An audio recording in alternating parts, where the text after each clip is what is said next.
Okay, sorry. Okay. Can you hear me now? Yes. Yep. Okay, great. So anyway, welcome everyone to the quarterly ASG Recruitment Mastermind Meeting. And I would like to take a moment to thank you all for attending today. I really appreciate your time and support. And again, for those of you that might not know me, I'm Deborah Lightfritz. I am the Community Talent Leader with the Reserves Network staffing firm. And I'm trying to think how many years I've been hosting this now. I think it feels like a very long time. It feels like 5, 7 years, something like that. Well, anyway, we had a slight change in my co-pilot, Aaron Barton, for those of you who might remember. He played a wonderful part as my co-pilot at the ASG, but he moved to Florida. And at this time, he's no longer with the ASG, but hopefully one day he'll return. And so I would like to make an introduction to my new co-pilot, John Sammons, who Aaron so graciously recruited. John, I'll give you a minute to say something and introduce yourself, but by way of introduction, John, can you give us a little bit about who you are? Yeah, well, thank you, everyone. I appreciate you allowing me to participate. And it sounds like a group that it cares about each other, arouses each other, and has a little fun. So I'm excited about that. Obviously, we've got a lot of challenges and opportunities in the space, and I'm excited to be a part of learning and sharing and growing together through this. My background is healthcare recruiting, staffing for the last 20 plus years. So traditionally kind of healthcare model, both frontline staff, mid-level leadership, as well as executive leadership. So kind of across the spectrum of recruiting. And obviously the last, 4 or 5 years for us have been interesting. I'm sure just the same for you all. And so I run kind of the healthcare search and interim side for LeaderStat. I was a kind of a counterpart to Aaron, as he did kind of travel nursing specific. So we share some of the same stories, but maybe a little bit different perspective. And certainly looking forward to sharing and talking through different things with you all. And again, excited to be here.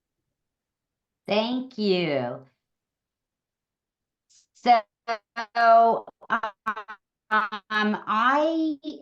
I would like to, typically, but we have so many people on our meeting today, and I'm just overwhelmed different rather than go around the horn and say what we are. And I think it might be a little fun. I love fun. So I'm going to do a countdown, and I'm going to say 3, 2, 1. And when I say 1 in the chat, everybody knows where the chat is, right? Yeah.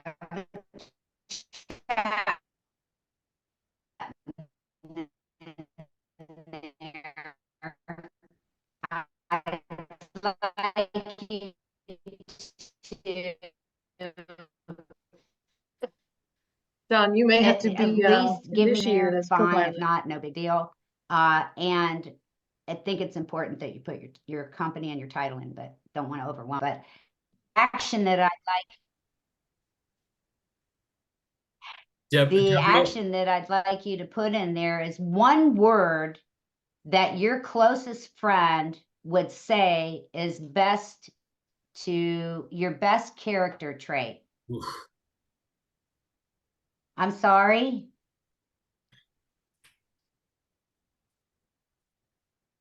Hello? No, that's perfect. So I think I heard you say that you'd like us to chime in the chat box and Can you hear me?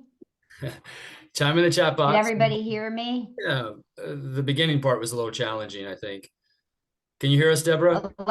Hello?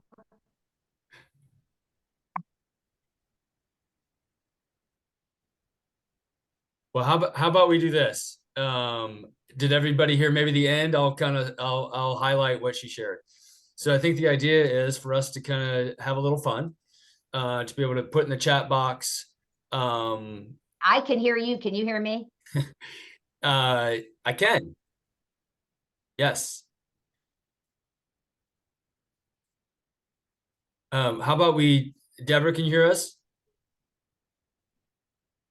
Deborah, I'll take how about I take this one and we'll let you get connected back on Wi-Fi.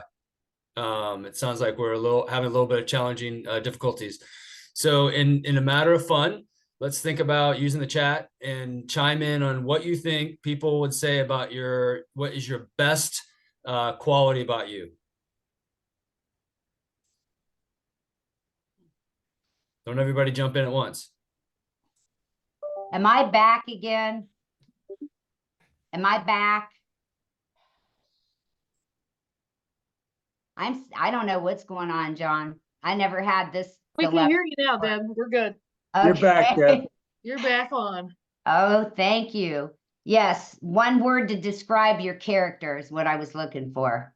There we go. And Well, how are we looking there? You want us to type it? Yeah, it's fun. And here, everyone should be able to see that in the chat, so you can learn who everybody is. Isn't that great?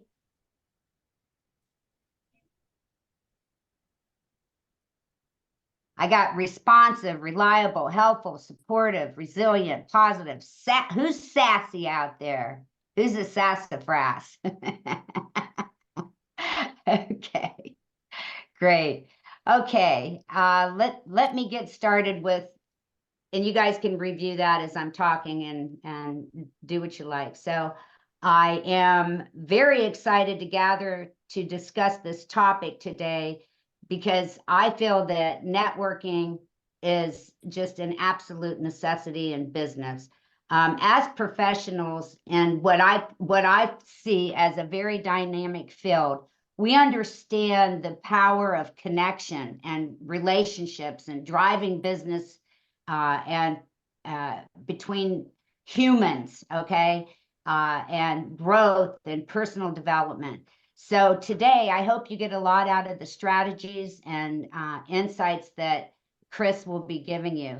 So let me take a stab in the dark and take a guess that networking is not any of your most favorite thing to do in the world.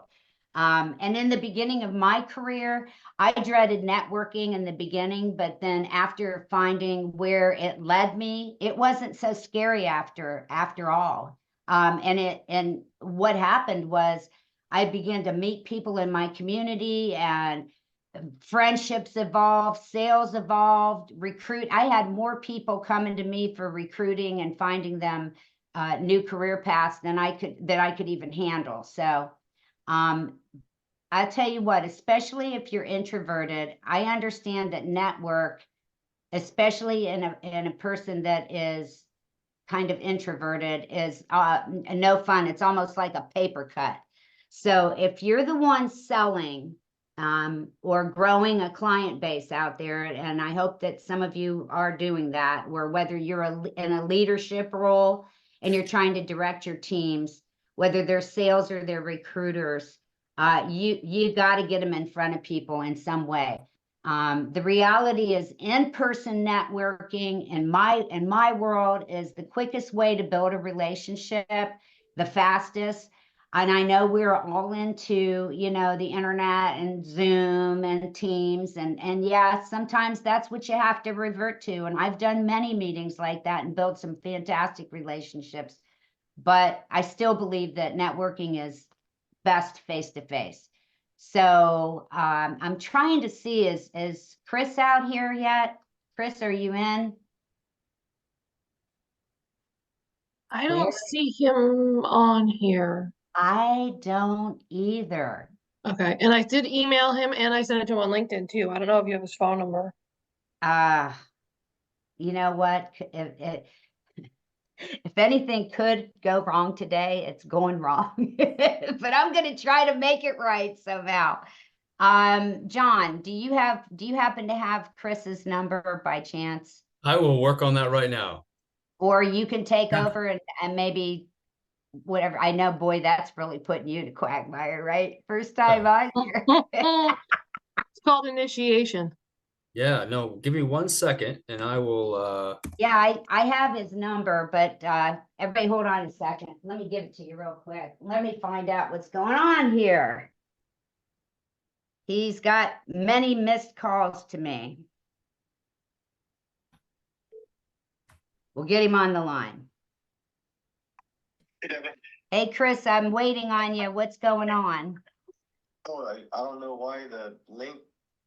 The I link. clicked on Okay. the calendar and it says that the password is not. Okay, valid. so try the 819-1844-5141, and then somehow it got Passcode, Yeah. yeah. the passcode got mixed up, and it's 542125.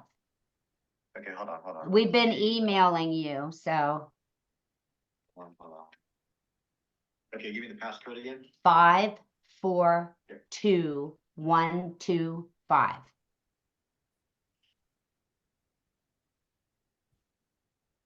Recording in progress. Yay. Where you at, Chris? He's here, I think. He's here. Yay! Yay! Something's Yay. going right. I made it. Chris, I'm gonna give you the most proper introduction right now, because we've had some adversity to face today on our meeting, and I'm trying to go over, under, around, and through it all. So without further ado, I'm thrilled to have our guest speaker, Chris Borja. And I met Chris twice, both times at the Ohio Veterans Expo in Columbus, Ohio. And Chris, he's just one of those people with a magnetic personality. And he's got a combination of confidence and empathy, especially with our veterans, which I love. And he's sincere, he's authentic. And I just got to say, he's one of those people that you just can't help but, liking. And he's an awesome human being. And I know that you guys read his intro, and Chris, just so you know, he's doing this as a favor to good old Deborah here. He's a keynote speaker, he's a trainer, he's a consultant. He's on top of his business networking company, which is called Borja Virtual Conferences and Events. So keep that in mind if you ever need a keynote speaker. And he's an author of a best-selling book titled Networking Essentials for Success, a 7-step journey to achieve your goals through authentic relationships and connecting with your community. So without further ado, please, Chris, let us pray. Take it away. All right, excellent. And just to share my background as far as personality wise, I was always very shy and introverted, literally most of my life. So networking was not something that came naturally to me. It was the exact opposite. I was a kid that would be so afraid to raise his hand in class, even if he knew the right answer. So I was just always very self-conscious and worried about what other people thought of me. And it kept me playing small for literally most of my life. And that carried through all the way into my adult life. And I was even asked to be the best man at my best friend's wedding. And all I could think about from the time he asked me, I didn't have the joy that you would normally expect to have by having such an honor. Instead, what do you think I was worried about? What does the best man have to do? The speech. The speech, yes. And that's all I was worried about for the whole 18 months Oh, ballpark. I was just dreading that moment. So now that the night has come, wedding night, and then we're at the reception, and it's time for the best man to stand up and give the speech. And I froze and I never stood up. So his cousin had to stand up and give the speech for him. So all this time of worrying, and then I froze on the time that it really mattered. And he was also my best friend and my best man. So he did a great job for me, and I couldn't reciprocate the favor because I just share those stories because most people nowadays don't believe me when I say that I'm shy and introverted. And then that carried through into my work life as well. And I saw how much that affected me. And so I found the world of networking around 2012, and something was calling out to me at that point. I was in the world of direct sales, trying to find ways to generate new customers. So a wonderful profession for somebody who's a shy introvert. So I went in direct sales. We had to, capture our own leads and generate our own revenue. And I was called to this networking event. And the reason why was because I was looking for a better way. I was tired of the traditional ways that I was being taught to grow the business. I had tried everything, tried following different strategies and sales trainers and all kinds of stuff. And it just wasn't authentic to me. I just didn't feel good doing it. I admired what they were doing and I wanted to be like them, but I just didn't have the personality. I didn't have the boldness. I didn't have the confidence to be able to carry out what they were teaching me to do. And so when I went to this networking event, I was still in the prospecting mindset. I was still thinking, there's tons of people here I can meet. I could share my business card. I can, hopefully try to meet them, get a sales appointment out of it. And, if I have enough meetings, then somebody's going to buy something from me. The whole traditional sales funnel, if it's a numbers game, and the more no's you get, the closer you are to your yes. And that's what I did. But I found after several months of doing that, it wasn't working as well. I got a few extra sales simply because I was in front of new people, but I felt like I was doing something wrong. And the reason I say that is because there were many people that I was reaching out to that weren't returning my phone calls.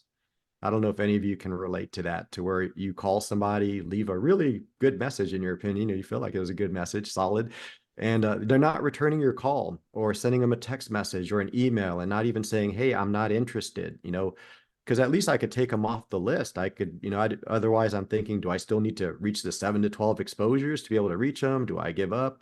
After a while, I'm wondering, are they still friends with me? Are they even talking to me anymore? Are they mad at me? Did I over follow up? And so it just put me in a weird, awkward position. And then I would see him at an event at some point, and guess what? Somebody that's avoided your phone calls and emails doesn't run up and give you a hug when they see you next time at the event. They usually pretend they didn't see you, and because it's kind of awkward because they know they owe you that phone call. So I said, there's got to be something more to this that I'm missing. And since I wasn't getting a ton of results, or at least what I was hoping to get out of networking, what I did is I said, well, why does everyone even come to these events? Why do people even go to these networking events? And I started asking people why they came to the event, what they're looking for. And they were there for the same reason I was. They're looking to generate prospects, generate leads for their businesses, generate, potential customers, clients. And I said, so if everyone is here looking for something, then how does this whole thing work and how can it be productive for everyone? And what happened is that I had this revelation that what if I stopped focusing on myself and started looking at what other people needed? And I did just that. I had nothing to lose. I was not getting a ton of results anyway. But I said, let me just meet other people. So I started listening to them a lot more. I started just finding out what their business was, who they're looking to meet. And I started building a following in a community, and I started realizing the value of true connections. So I was able to become a connector. I was able to introduce people to one another. It's something that I had often overlooked, and many other people overlook as well, is the true value that we carry with our network. And as I started to grow my network and my community, I realized that allowed me to get into other networks and other communities, that it built kind of its own social proof and trust factor by having a larger community. And that's what I do today is we run the Connected Networking Group, and we're expanding that throughout the country, and also do corporate consulting, coaching, and speaking. And what I'd like to do today is I'd love to get to know each of you a little bit better, and I'm here to serve. I want to help answer as many questions as I can in the amount of time that we have. But what I'm going to do is I'm going to share a slide, and it's going to be interactive. So be prepared and have your phones ready. If I can be allowed to share, please. And let me know if or when I'm able to share. Am I sharing or not yet?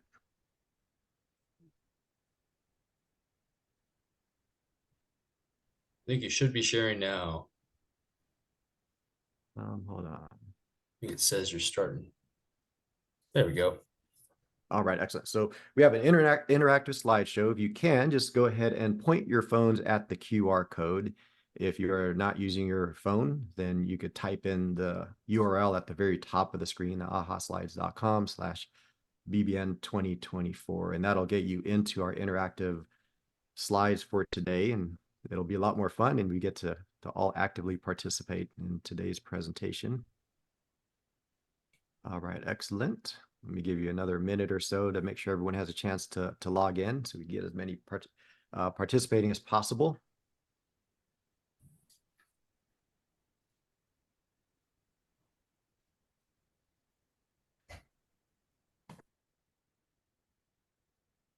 There you go. I see everyone give me a thumbs up in the app once you get there. So everyone throw a thumbs up there. I see Laura.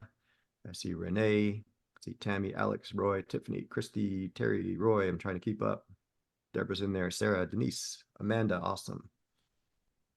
Excellent. All right. So if you ever drop off at any point, just go back to the website or reopen your screen. Yep. Anna, Chris, Ariana, welcome. Jake, welcome. All right, excellent, Tanya. Okay, we'll go ahead and get started. If you need more of this, the QR code will stay on the side of the screen. All right, so for this one, you're going to type this in so you get to fill in the blanks. Just curious, what are your hobbies, activities, collections, interests? I'm going to open that up. You got a minute. Go ahead and type those answers in and hit submit.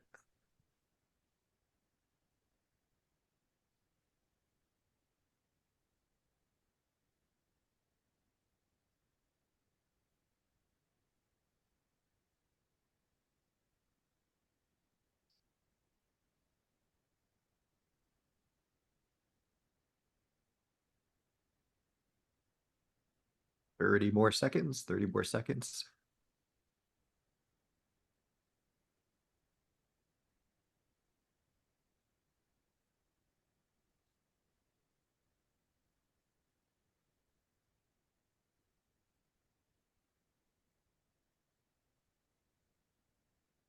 All right, 10 seconds. Go ahead and hit submit. Whatever you have so far, just hit submit. You got 5 seconds. 3, 2, 1. All right, awesome. Let's see what we have. So we've got a few more coming in. All right, so we got watch and play sports, video games, listening, reading to books, spending time with kids, traveling, enjoying granddaughter, smelling the roses. We got volleyball. We got sitting by the pool. We've got baseball. We got reading, boating, travel, exercise, anthropology. We've got card games, all sports, puzzles, concerts, old movies. We got collecting sports cards, gardening, basketball, sitting by the pool, tennis, shopping, powerlifting. All right, I don't know if I keep up and read all of them, but take a look at this screen. And if you see something here that you didn't answer, but somebody else answered it, go ahead and give me a thumbs up in your app right there. Go ahead and give a thumbs up. If you see something in here that you didn't answer, but you also enjoy that or do that, look at all the thumbs up happening right now. So the reason I like to share this slide is these are the things, these are the fun things, right? This is actually who you are. These are the things that you personally enjoy. And when it comes to networking, what happens is that usually, whether it's at events or, for professional reasons, you go to meetings or things like that, it's all name, rank, serial number, isn't it? Like, what's your name? What do you do? What's your name? What do you do? What's your name? What do you do? What are you looking for? What's your name? What do you do? Oh, I'm looking for a job. Oh, I'm hiring. I'm looking for this. I'm looking to fill this position. So oftentimes, that's important to know, but we're not really networking. You're not really getting to know people. You're not getting to know the people behind the profiles, the people behind the businesses, the people behind the personas and the titles. But if you look at this is where you're actually able to connect. Now imagine this, if you were meeting with somebody and just talking about work or what they're looking for, you could only have probably a few minute conversation to where it's actually interesting. And then it kind of runs out of steam really quickly. But imagine talking to somebody for the first time and you get to talk about your hobbies, your interests, your activities, or you get them to be able to talk about their hobbies and activities and interests. Can you see how much you could probably talk for 30 minutes, an hour, 2 hours, all day? You could probably say, hey, we should hang out. We should go golfing. We should go, where do you play basketball? Where do you work out? What do you enjoy doing?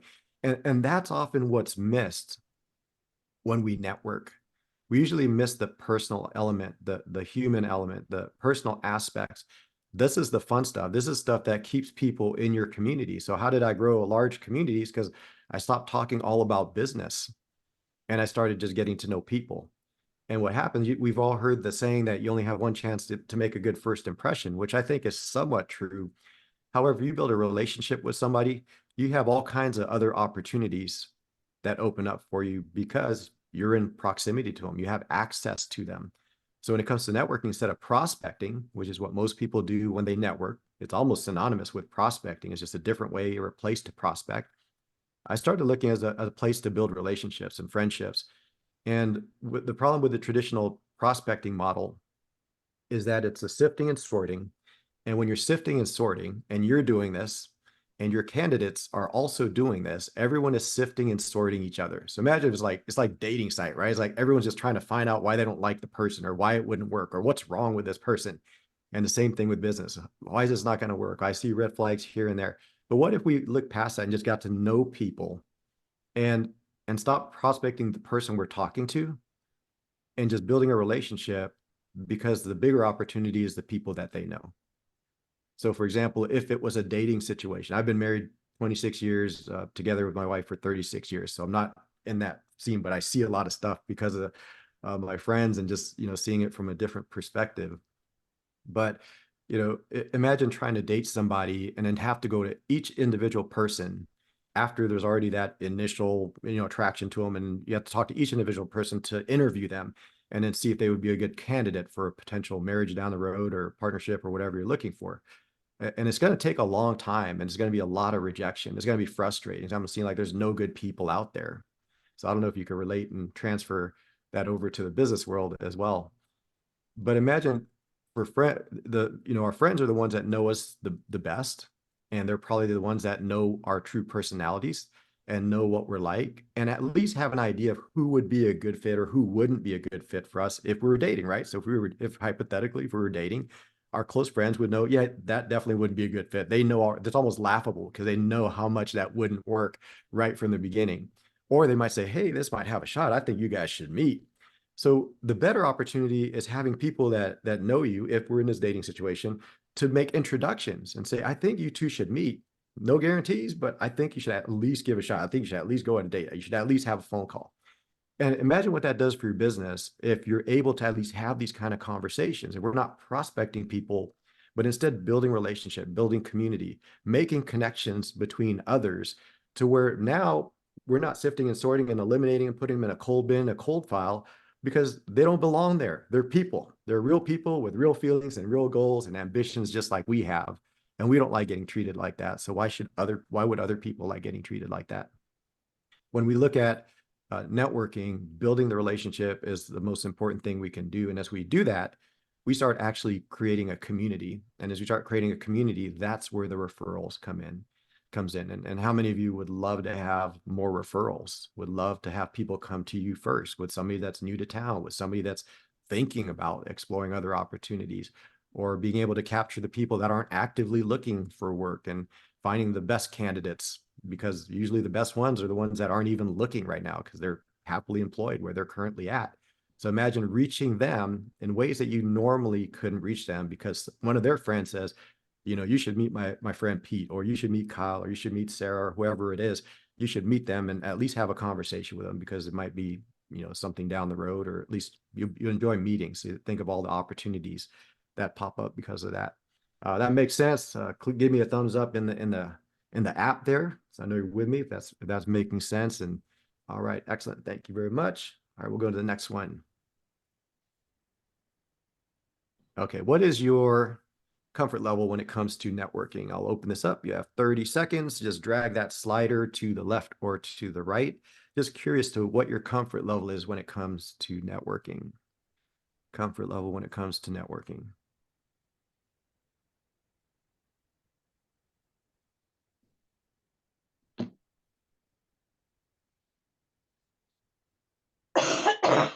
Ten more seconds. Make sure you hit submit.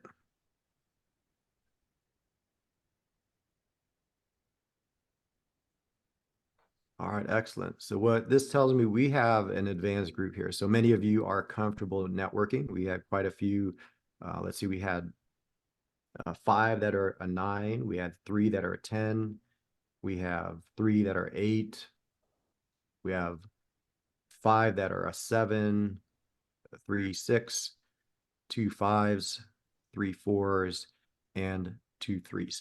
So average for this group is 6.9, which is actually above most groups. So you're doing a great job as far as your comfort level when it comes to networking.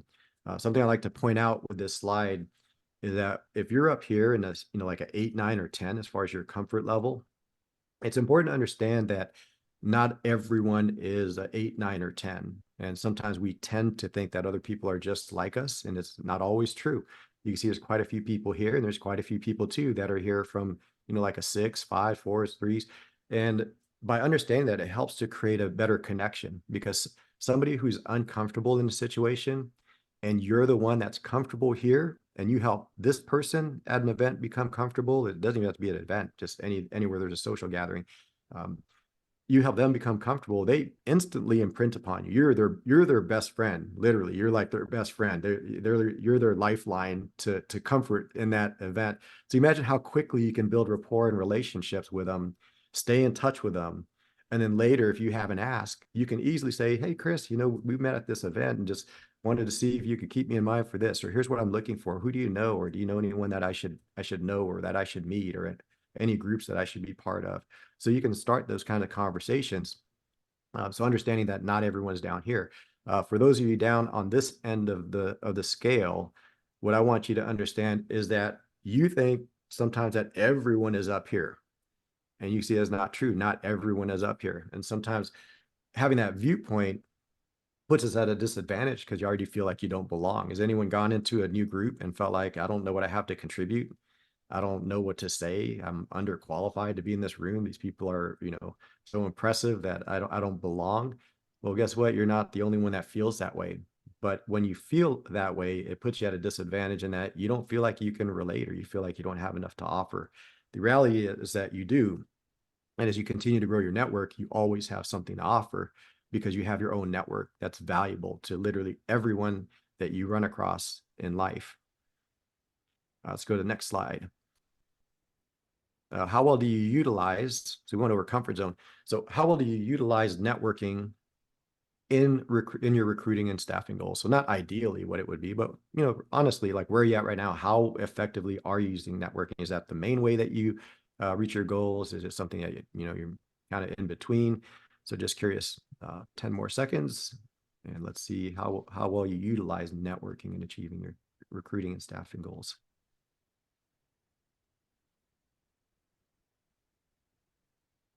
Okay, time's up. So this one a little bit lower, so still on the higher end, it's still above 5. But this one on a lower scale, we've got a few people that are 10, so outstanding, love it. So 2 people that are a 10, meaning that they're fully utilizing networking. I'm sure you're getting some great results from networking, because it really does provide opportunities that normally wouldn't avail themselves. We have a 9, we've got a couple of 8, or we have 4 8s, we have 4 7s, we have 2 6s, 4 5s, and this one we got quite a few. So we have 8 at 4, so there's quite a few people that are not fully utilizing it, and we have 1 person at a 2. And the reason I have this slide is because there's a difference between comfort level and your effectiveness in using it. And I didn't realize this at first, until many years of networking, because at first all I wanted to do was to not feel so darn uncomfortable in these situations. That was my initial goal. I just didn't want to seem so uncomfortable. But then over time, I started seeing people that were super comfortable and loved networking. And I realized it didn't really make them a great networker just because they were comfortable. And on the other hand, there are people that maybe felt uncomfortable doing it, but they were actually fantastic networkers, great at listening, great at relating, great in one-to-one situations, great at making connections, but they still felt like they weren't good at it. So I said, if comfort level is not the biggest determination of what leads somebody to success, then what is? So let's go to the next slide. What's your greatest challenge in today's marketplace? So what's your greatest challenge in today's marketplace? Everyone's got them. Just curious to see what your greatest challenges are in today's marketplace. Type that out and hit submit.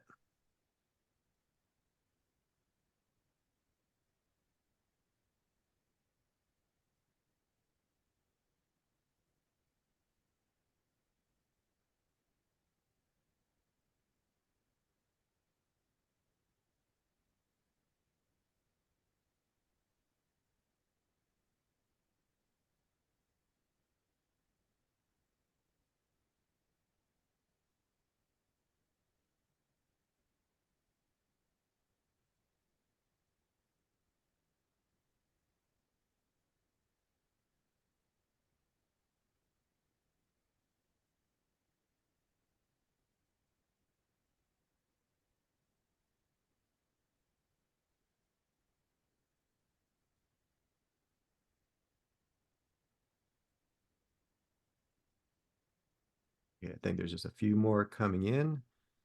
Take a look at the screen.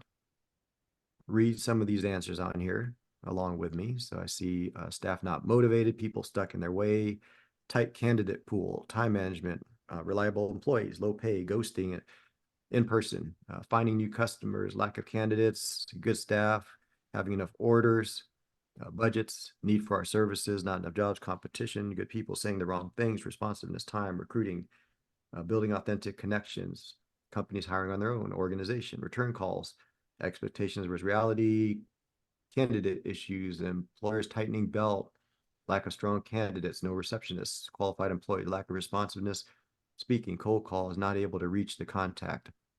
All right, how many of you see something on here that you didn't put in here, but it also applies to you? Give me a thumbs up in the app. Okay, quite a few. So there's plenty of things that are current challenges. And if you look at it, there's doing the same things. It's going to still be, the challenge is always going to be there. And what networking does is it's not just a direct path to your candidate or to the company that's going to hire you to be able to, find candidates, but it opens you up to so many other more things. And what I'm talking about is that networking, like I said, oftentimes is synonymous with prospecting. And when you're networking, you're not, prospecting is a piece of it, but that's just one piece of it. As an example, there are many times where we have a need or a lack, and what we don't have, maybe other people have a need or a lack, but everyone is missing something. There's something in the gap between where we're currently at and where we want to be. There's always something that's in the gap. It might be finances, it might be knowledge, skills, talent, whatever that happens to be. And it takes a long time for us to be able to fill those gaps ourselves. So for example, if we needed more revenue to run advertising or run this program or this initiative or this campaign, it takes a long time to save up enough money. If we don't know how to do it, it takes us a long time to build up enough skills to do it. What networking is actually a bridge. So it actually bridges the gap between where you're currently at and where you want to be. So networking can instantly bridge it in the form of a person. So when you network, you're networking with and through people and not at people, like prospecting. You're just, prospecting is like the dating scene, right? Just going to each individual person. That takes a long time. But why not just have other people that know us well be the ones that are helping us, be the ones that's searching? So in that dating analogy, it'd be easier if I was dating to have friends introduce me to people they think that would be a good fit. You see how that would be a much easier process and more fun process than me having to go to each individual person. But oftentimes in business, whether it's in recruiting or in sales or any kind of business, it's all about prospecting. So think about networking as a bridge that can instantly connect you and overcome that gap between where you're at and whatever is missing, whatever talent, skill, finance, whatever is in the way. A person can literally fill the gap. Let me go to the next slide. Well, let me open up. I covered a lot of stuff. Let me open up any questions so far. Any questions so far, and just make it a little bit more interactive. Go ahead and shout out if you have any questions. You just come off of mute if you have any questions, or you could type it in the chat if you want to verbalize it. Hey, Chris, this is Kyle Fitzgerald with Pace Staffing. Nice to spend time with you. Great interactive presentation. Thank you. One thing that you said that made a lot of sense to me in the very beginning of your presentation was you stopped making it about yourself and you made it more about what people needed. That's a big focus for how we network as well. We have a thought leadership network that we have where we send out content that we believe is important for hiring managers and HR professionals and folks to have, to arm them with information.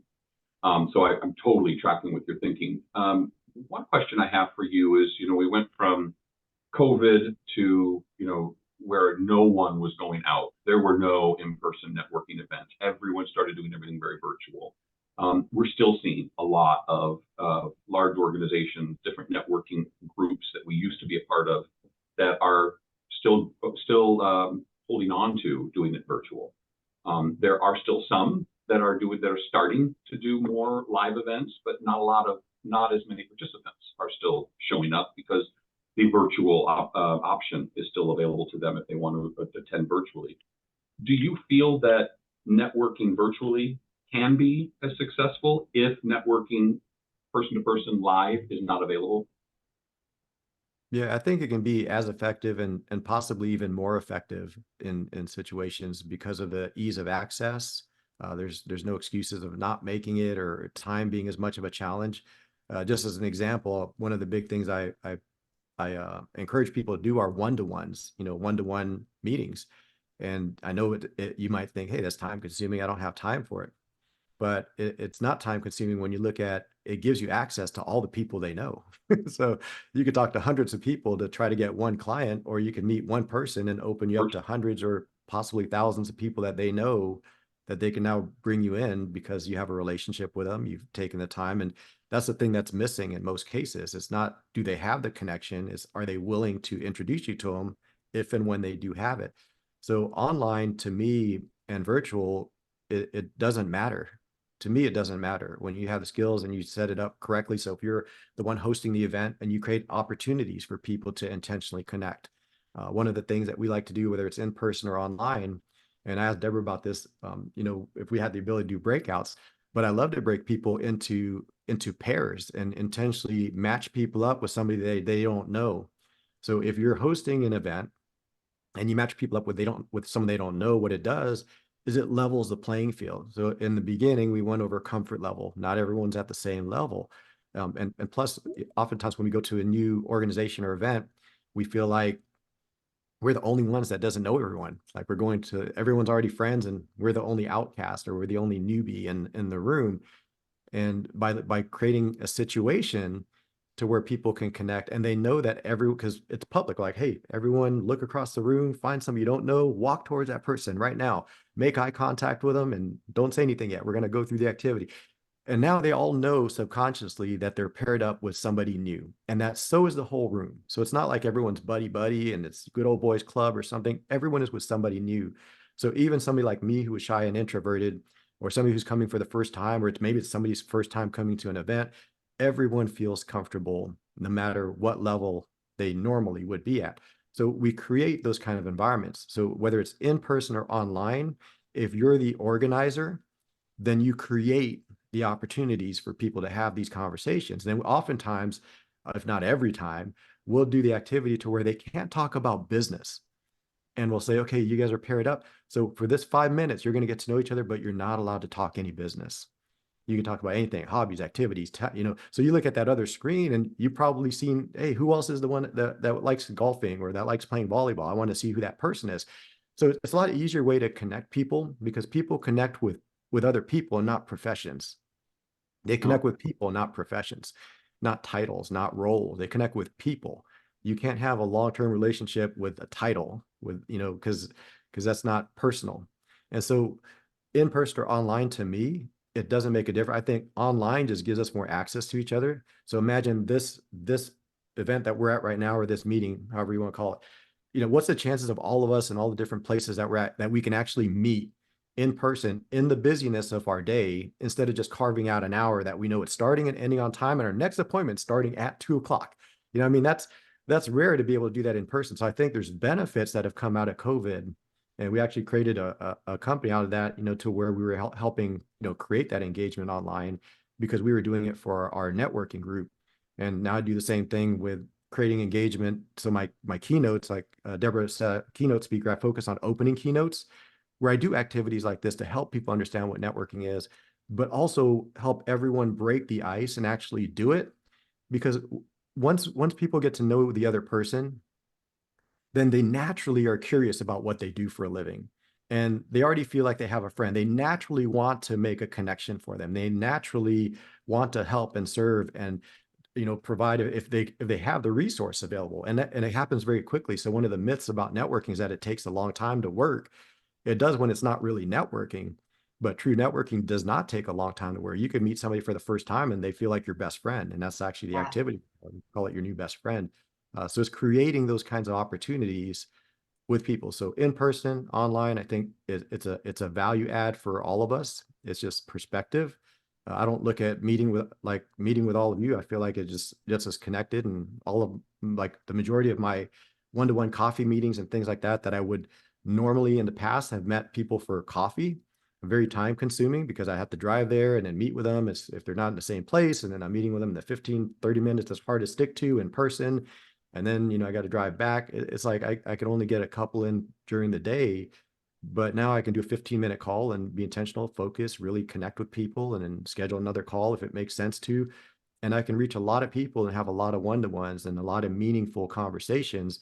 And in these calls, I'm not pitching them. I'm finding out what they're looking for and finding out how I can connect them. Because the reality is that most of the time, whether you're filling a position or most of the people you talk to are not going to be the right candidate for that position. Like 99% of them, if not more, 99.9% of them aren't going to be a good fit. So that means that out of all the people you talk to, most of them are going to be in the cold pile, rejected, no good, delete, whatever it is. But if you look at it differently and say, let me just build a relationship with all these people. And over time, what happens is that becomes a pretty large community where you are the connector. You're the one that's helping them. And that's what I usually do. If I meet with them for a one-to-one, find out what they need. More times than not, I'm connecting with somebody else that would be valuable or helpful for them.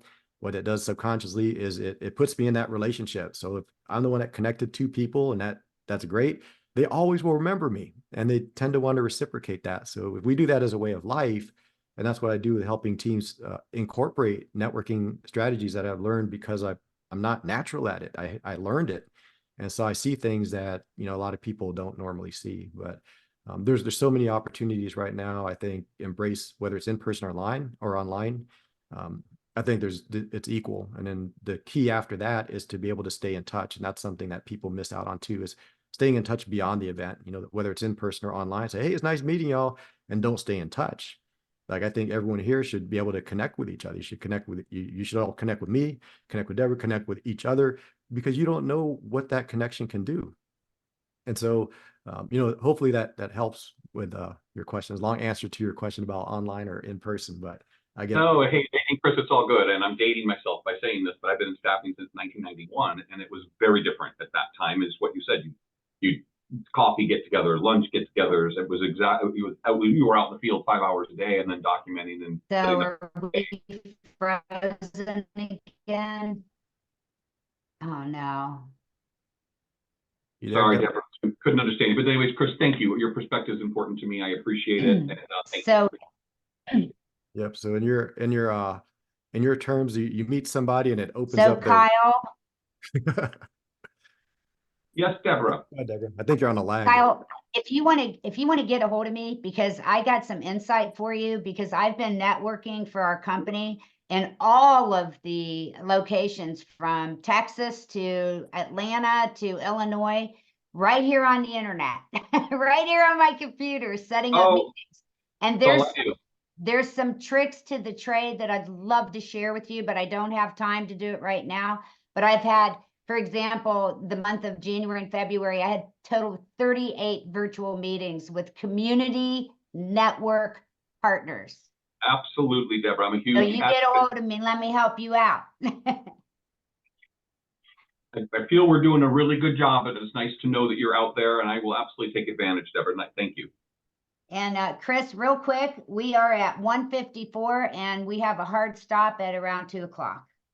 Yep. Let me go ahead and wrap up here. I'm sure we could talk about this for a while. But, that's all right. You take here, it. Let me just give you the structure. This is what most times people are missing. And what I was talking about, it's not just comfort level that produces results. If you're taking notes, I'll give you each of these steps. Each one is a building block on the prior step. And I'll start the reverse. So the step 7 is not getting a client, is not filling a role, is not getting a candidate, is not getting a new, company.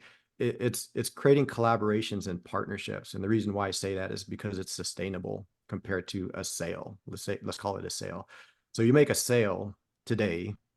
What do you need to do tomorrow? Is you got to make another sale. And what do you do the next day? So it's like a never ending treadmill. And that's what leads to a lot of burnout with people. Just, it never ends, and then you gotta, I got to call, I got to take this because I might miss out on it. It's like all that stuff. But what have you created partnerships and collaborations? Now, the problem is that, people can understand conceptually that, hey, that's a great thing. I like that, but they're not postured. They're not positioned to be able to create that partnership because it's too soon. Just like looking at relationships again, like a marriage, it's too soon to ask about marriage. Hey, do you like kids on a first date? You know, it's like you got to work your way up to that. So the partnership is something that we build up to. So let's reverse and start with step one. Step one is clarity, knowing who you are, knowing what you offer, knowing the value you offer in the marketplace, who you're looking to reach, but also who are the people that can connect you to the people you want to reach. Not just who do you want to reach, what's the end goal, who can lead you to that. So being clear on that. Step two is having the right mindset about networking. You know, one of the analogies I like to use with networking is playing poker. Instead of playing against each other, what if we played with our cards facing up and we can exchange cards with each other? And what if we change the game from one winner and they got to fake everyone out to beat them? What if we change the game to where if we can just improve our hand from what we started with, we consider that a win. And then now that we're exchanging resources, something that may not be useful for you, a candidate may not be useful for you, why throw them back in the pond, in the pool, whatever you want to call it? Why not introduce them to somebody else that would benefit from that? And then it creates that reciprocity as you serve and give to others. So having the right mindset. Step three is having all your systems and tools in place, which you talked a little bit about. Social media, LinkedIn is super powerful, as you know. Having your CRMs and your calendar apps and all those things working together for you for, you know, high tech, high touch, staying organized, staying in touch in the right way and building relationships and not just, hey, how about now? You know, following up, you said follow up in 3 months, see how you're doing. It's 3 months. I'm seeing how you're doing. Yeah, that's weird. What if you just found a way to do it authentically? Step four, getting out and meeting people and not just places where, you know, for job seekers or just anywhere there's companies, because now you're not prospecting. Now you're building relationships. That can happen anywhere. So different types of organizations you can meet people, where you can meet the executives where they hang out. That's step four, is learning where to meet them. And step five is building relationships, understanding that relationships have different scales and strengths. So for example, a 10 might be somebody that relationship level 10 is somebody that'll help you move, right? Somebody that'll help you move is 10. Somebody that comes to your house and they go into your refrigerator, that's a 10. You know, most people aren't 10s in our lives. We have very few of those in our lives. But being able to understand there's a scale of relationships, because the stronger the relationship, the greater the ask that we can make. The stronger the relationship, the greater the ask we can make. So it's about building those relationships before we need to ask, because we all know people that ask and they probably, you know, shouldn't be, or they just only come around when there's an ask. So building those relationships. Step six is building your personal brand and your personal network. Reason that's important is because to get to the collaborations and partnerships, they're going to look at it and they're going to look for social proof. They might look at your LinkedIn. They might look at what other people say about you. What is your reputation before you? And also the greater and larger network you have, it enables you to get into other networks, because by default, the larger your network is and the stronger your network is, it's not just numbers, but the strength of your network, that allows you to get into other circles, because people want to be able to also access your network. So I got 1 minute, so I'll wrap up, and then here's how we stay in touch. So that's the 7 steps. This was on your networking IQ, which we actually covered through the 7 steps. But if you would like to get your score, you can go here to my networking IQ. You can scan that with your phone, save it for later. It takes 5 to 10 minutes to fill out. And what it does is it gives you a score on each of those 7 categories to let you know your strengths, your opportunities, and also shortcut your learning curve, so that way you can focus on the things that you need more help with, and because you're probably already strong at a few of them. So it helps you to predictably get results through networking, because you're not guessing or just saying, yeah, I'm comfortable with this, I'm good. This is a book that you guys have access to as well. You can go to my website. I'll share that in a second. So this has the 7 steps in there. This is a Networking Breakthrough Academy that we created, an online course. You can see how we have this virtual setup. And so we love virtual and are able to duplicate the in-person experience online and do a Networking Breakthrough Academy for you, or maybe some of your team that you want to be more effective at networking. We can talk more about that. And my services, keynote speaking and corporate consulting, and helping integrate these into the whole organization to help with recruiting and retention and teamwork and team building, and increasing profitability as a result of it. Here's how to stay in touch with me is go to my website, chrisborja.com, LinkedIn, Facebook, email, and oops, went too far. So that's the last slide. So you just go to chrisborja.com. Actually, if you just save that one site, you can access everything else. You can connect with me on LinkedIn, Facebook. You can get the networking IQ assessment. You can get a book. You know, you can book a call And I'd love to get to know you all better. So if you can, at least all connect with me on LinkedIn and just say, hey, I enjoyed the presentation today. And look forward to staying in touch with you and seeing how I could be of value and service if you need anything. And of course, love to, I practice what I preach. I'd love to have a one-to-one, just get to know you a little bit better. So don't be bashful about that. Reach out. Let's get on a Zoom or something. Just look forward to learning more about you and seeing how I can be of value and serve, because our belief is that we're all connected. Diversity is our strength, and we are better together. And so thank you, Deborah, for the invite. It's an honor to be here and share with each of you, and look forward to staying in touch. Wow. You know what? Everyone that's still left on this call, please accept my most humble apologies for all of the interruptions that we had. But we made it. And like I promised, Chris is awesome. And I'd love to have you back again to dive even further. You know, I think we just tipped the tip of the iceberg here. So there's so much more to it. But I thank you, everyone. This was recorded and it will be available. Roy, do you have any closing remarks for us? No, just to say thank you so much, Deborah. Great speaker, and Chris was outstanding. And this is, I think, a lot of great take-home value, which is the mission of AS Group. Everyone have a wonderful week, what's left of it. And I appreciate and value each one of you and your time. And thank you for joining me today. Thanks, Deborah. Okay, bye. Bye.